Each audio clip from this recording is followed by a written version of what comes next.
Good morning. This is Kathy for Getting Chatty with Kathy. I want to thank you for joining our conversation today. I have to give you guys a backstory about today's guest. I am a fan of watching the news on Thursday, especially local news, because I know that our city council gets together every Wednesday to make decisions. So having had a stint at the city, working there for a year and a half, it really gave me a crash course on understanding how important this level of government is.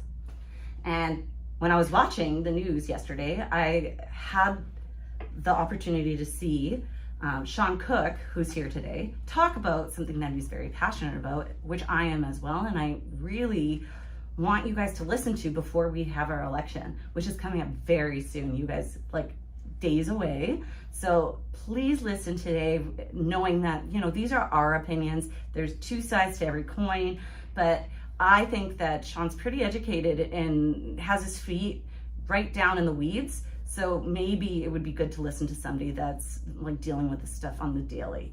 So Shawn, welcome to the show. Hello. Thank you so much for having me here. I'm honored to be your guest. I'm really happy to have you today. So for those of you that didn't catch it a few weeks ago, Shawn was on the radio, at City Hall, talking about plans for our homeless shelter and what is going on, big picture things for our homeless population. And you were very passionate about the topic, and you brought up a lot of very critical points that I think people don't understand are going on. And I would like to dive into that. But before we do, why are you passionate about this? Why am I passionate about what I spoke about at City Hall, about advocating for the houseless? Yes. Well, oh boy. What I would say to start that, I guess, is that I'm born and raised in Saskatchewan, and I was born and raised on team sports. And last time I checked, humanity was one great big team, and a whole bunch of our teammates are struggling. Yeah. And you're only as good as your weakest player. Yeah. And there's so many people that are struggling, and people think it's choices, and some of it's choices and it's bad choices, and some people think they're just doing illegal activity and drugs and all that. All it is just trauma. Stacks and stacks and stacks of trauma. And people are just trying to get through the day. I have been handed every advantage a person could be given. I'm a cis-het white male from a farm outside of Saskatchewan where I had everything. I've been given every privilege. I struggle every day. I can't imagine what someone who has no one, whose grandparents were taken from their homes, someone who watched their skills. No, you know what I mean? Like, we were stacking so much trauma. I mean, I struggle with my demons and my addictions and stuff like that. If I had no one and no supports, which I have all of them, I would be throwing rocks through windows. Yeah. I would be shooting up. I would be doing anything to escape the hell that is life on the street. And a lot of people in our community are struggling now, and we've seen it with the fentanyl death, like so many. We see rises at the food bank. I had the CEO of the Regina Food Bank on a little while ago and saying that they've never seen such growth in the number of people that don't have food. And we have so many people that don't have a home, or homes are attached to conditions that people can't just live. Right. So I wonder if you could shed a light on, some of the things that you would want somebody that doesn't really know what's going on here in our city to know. From your experience, from your perspective. Why don't we start with, where do you spend your time each day? Ooh, okay. Well, so lately I've been, in the mornings, I take my son to school. That's a huge thing, having a parent take you to school. Well, I've carved that out. My schedule that I've carved out as an artist, predominantly being back here in Saskatchewan, was that I have a flexible schedule, and I made a choice to be a dad. Yeah. So I've tried to be the best dad that I possibly can. And I had to make artistic sacrifices for that along the way. I imagine. And scheduling sacrifices, financial sacrifices, but taking my kid to school every day, seeing him every day, hanging out with him every day. Priorities. It's priority. And I have a 16-year-old, and he's super cool, and he's one of my best buds, and we talk about everything, and we've had all the tough conversations, which I've had with him since he was wee, because You built that. you hide stuff from your kids, it ends up coming back to bite you in the butt. It just does. So I spend time with him, I get him to school, and then lately I've been hanging out with the Thompson Food Collective at Thompson Elementary School, where Tiro Matembu and the great folks at the Hampton Hub and some of the teachers with Thompson formed, and it's a free breakfast program every morning. And it literally is the, outside of my kid and my dog, the light of my life and the greatest way to start a day. And I feel like I'm doing a show every morning. It's so amazing to watch, to see these kids and to see these faces, and just to understand that some of these kids aren't eating. How are you supposed to sit in a class hungry? How are you supposed to sit in a class hungry? How are you supposed to get a job when you're hungry? How are you supposed to do anything when you can't sleep? You know, a few weeks ago when I spoke at City Council, one of the delegates was there, and he talked about how he couldn't sleep the night before and how he was having trouble functioning. And I never got to it in my speech, but I was like, bro, you have everything. You didn't sleep one night and you can't function the next day. Imagine having no home, no place to put your stuff, under constant threat of being burglarized by people on the street and the police, which we'll get into that maybe later. I don't want to turn this into that platform. I want people to understand how real the actual struggle is. And I challenge everybody out there to get a hold of me, get a hold of any of the groups or the people that I work with. You know, we do a thing it's Sunday Fun Day. We were outside all summer. Now we're inside at the HCA. What's the HCA? Heritage Community Association. Okay. So is that on Cathedral, like in the Cathedral area on 13th? Or? It's the new one's over on 11th, close to, coincidentally, the police station. Okay. So from 3 to 6, you can come, hang out, music, games, children's activities, get some food. You know, we used to do it 5 at 7 at Pepsi Park, and we did that throughout the summer. And that was a project that kind of came out of another project called The Lodge, where a bunch of people in the community came together and basically rented an ad hoc space in 11th, and we kept it open overnight so people could stay warm. So this is like a homeless, houseless, like shelter that's ad hoc. Completely ad hoc, and it wasn't a shelter. It was a warming space. We had hot coffee. We had movies. So are you saying there's not a place right now in the city that people can sleep like in the middle of winter? So I believe Carmichael's has gotten the funding, and they should be open. But not right now. There isn't. Well, Last year they were open, but they didn't open till January, till some people in the community held their feet to the fire, and we had to push that action. We had to push that advocacy. So there's not a permanent place in Regina, Saskatchewan, where it gets to minus 35 for weeks, where somebody can for sure go and be safe. The cold weather strategy of the City of Regina in the province of Saskatchewan is sufficiently awful.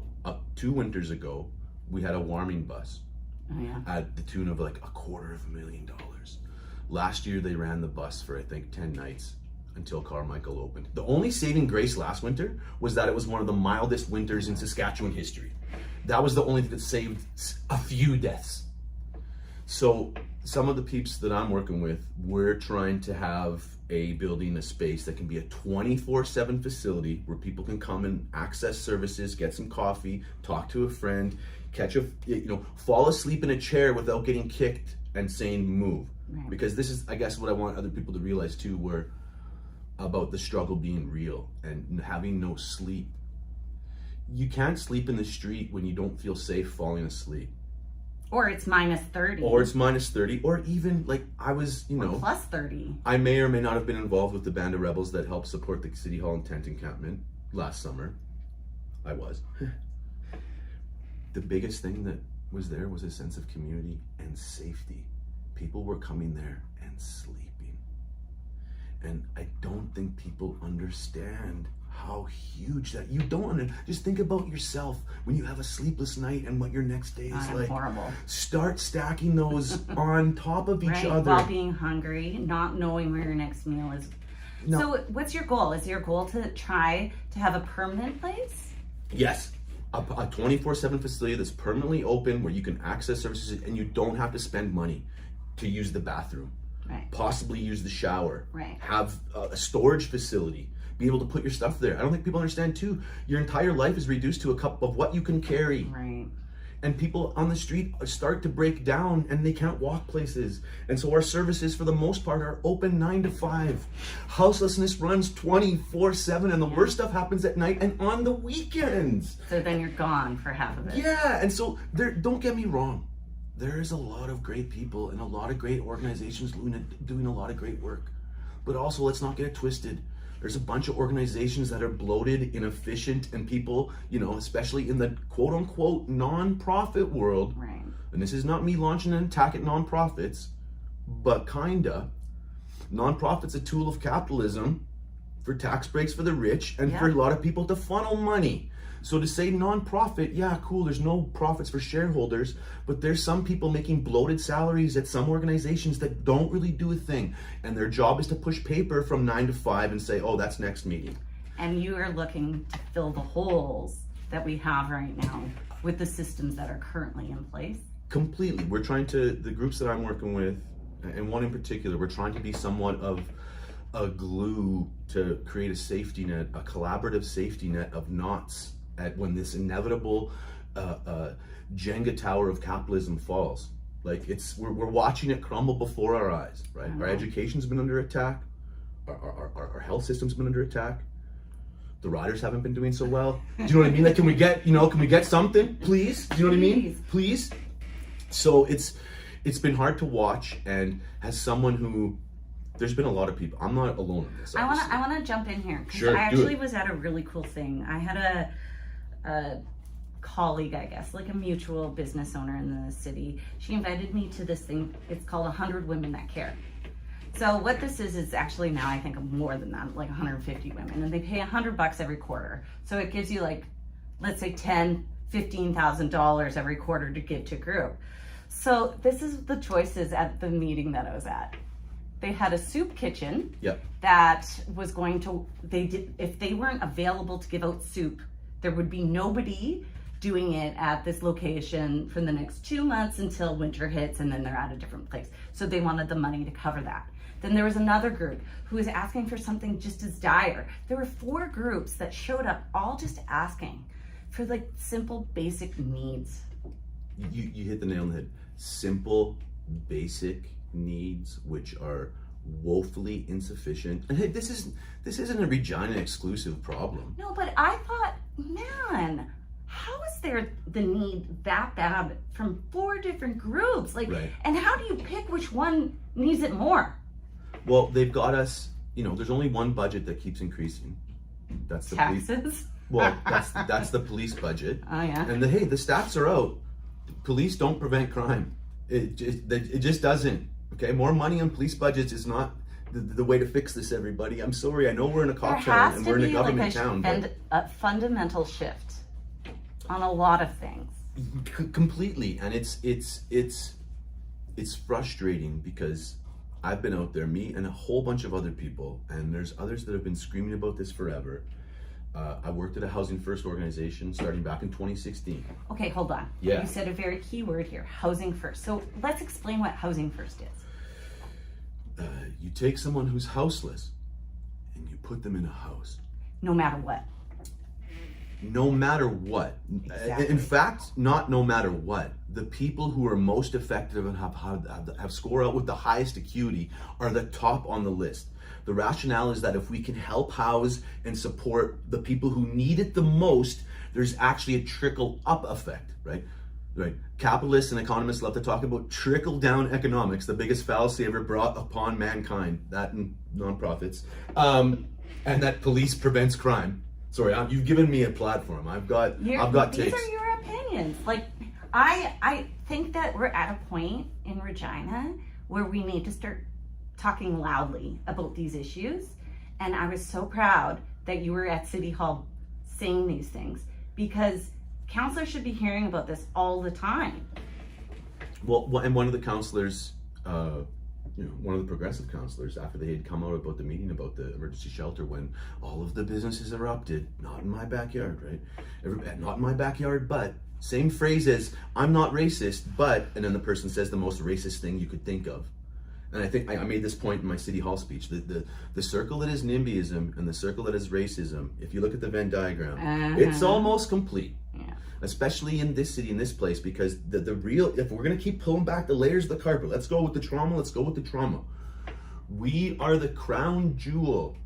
We are the redlining capital of the snow washing capital of the planet Earth, everyone. No one does genocide like Saskatchewan. It's embarrassing. It's because we don't even call it genocide now. We call it policy.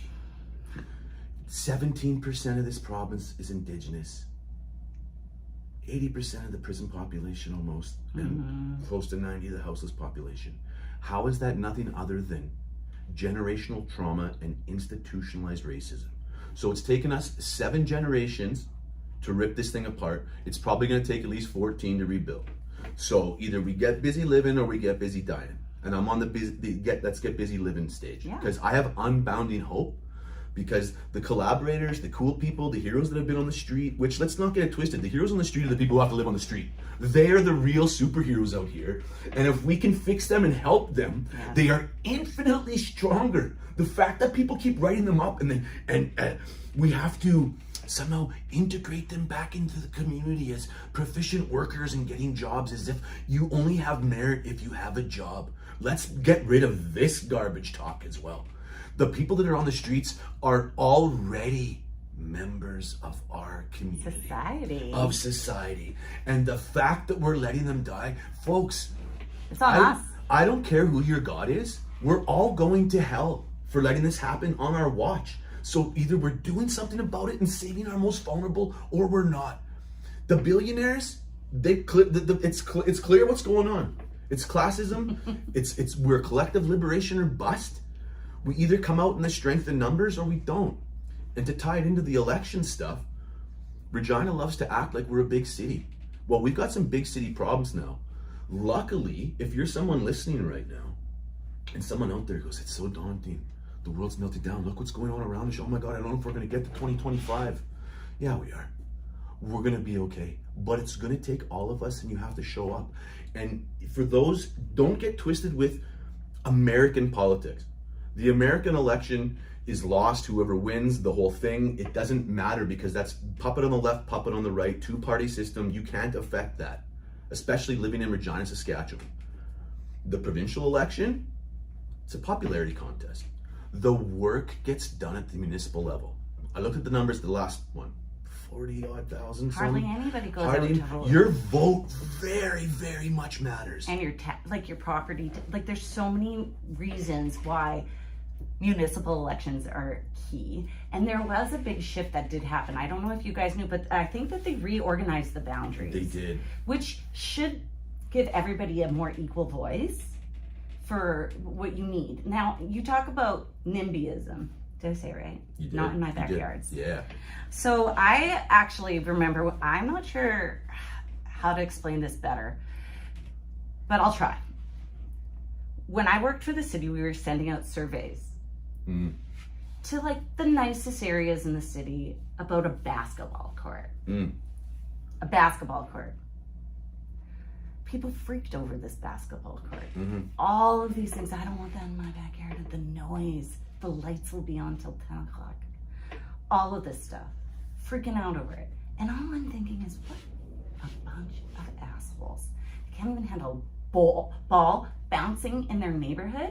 I'm like, the entitlement that these areas have is ridiculous. And we should, as a community, want stuff like that, so we have a meeting spot where we can collectively talk, meet people. It's like people live in this other world in the city. I couldn't believe it. I lived in Montreal for a decade. I lived in Vancouver for about 5. I spent 3 months in London, England. So I've been to New York. Some big cities. I've been up north. I've spent significant time in Toronto. I've been around a little bit. Yeah. I'm not as traveled as some. Regina and Saskatchewan, we are literally stuck in time, right? The clocks don't change, so we're literally stuck in time, and we're figuratively stuck in time. The thing people need to realize here too, to get, again with the layers, we're the only province with square borders, right? We're a carved out box. Canada's a country in what? 1867. We're not a province till 1906. We're the Queen City. We have the the barracks of the RCMP. What happened in this land between 1867 and 1906? Are we allowed to talk? Are we allowed to talk about that? Are we allowed to talk about the mass killing of a people and an animal and taking up and carving out a spot where, hey, again, let's not get it twisted. We have some of and the most resources on the planet in one spot. We're the middle of North America. Sea levels are rising. We know about climate events. The science is out. One of the last stands, and I'm hoping it doesn't get to this, is Regina, Saskatchewan. Exactly. We're about to have a massive influx of people, and we need to be building the systems where we work as a collaborative and as a community. I'm not going to go full communism here, but clearly capitalism isn't working. We need a hybrid system. There has to be a middle ground, and it all comes back to team sports and working together. And for me, I'm on Team Human. And I'm out here fighting for everybody, even the people who I vehemently disagree with. Oh, you're my teammate. I'll get you eventually. Come on. But you know what? The thing is education is really a key component to all this. So I'm an 81er. So born and raised here. I went to Wilford Hunt School. I then went to Luther High School. Oh wow, you're Lutherite. Oh okay. Yeah. After spending a year at Belfort, though, I was one of those kids that got shot over to Luther because I wasn't going to school. Yeah. Okay, interesting. I went to Millard for a couple of years. So this is when we got the college rivalry. Yes. But what I found was by experiencing Regina and living in Regina. Did you just say experiencing Regina? Oh, God. Okay, we don't have time for that. Oh God. Yeah. But what I found is we were not educated properly up until maybe 2001. The whole residential school system didn't even exist in my education. The only reason why I have the information in my mind about this is because I worked at the University of Regina for over a decade, and they put my crew of people into training and understanding. We did the blanket exercises. We talked with people in the community about some of the horrible things that have happened, and we were educated. My employer educated me so that I had a better lens to look at things, and I'm very lucky for that. So I have a Bachelor of Education. That was my degree that I got at McGill. I wanted to play football, but I ended up getting a degree as well. It took a little longer than most, but I got it eventually. So I grew up on a farm outside of Edenwald, and sports was everything to me. I played hockey. Some of the winters there wasn't enough Munoz to make a team, so we played with Pie Pot. I have a crew. I'm darker.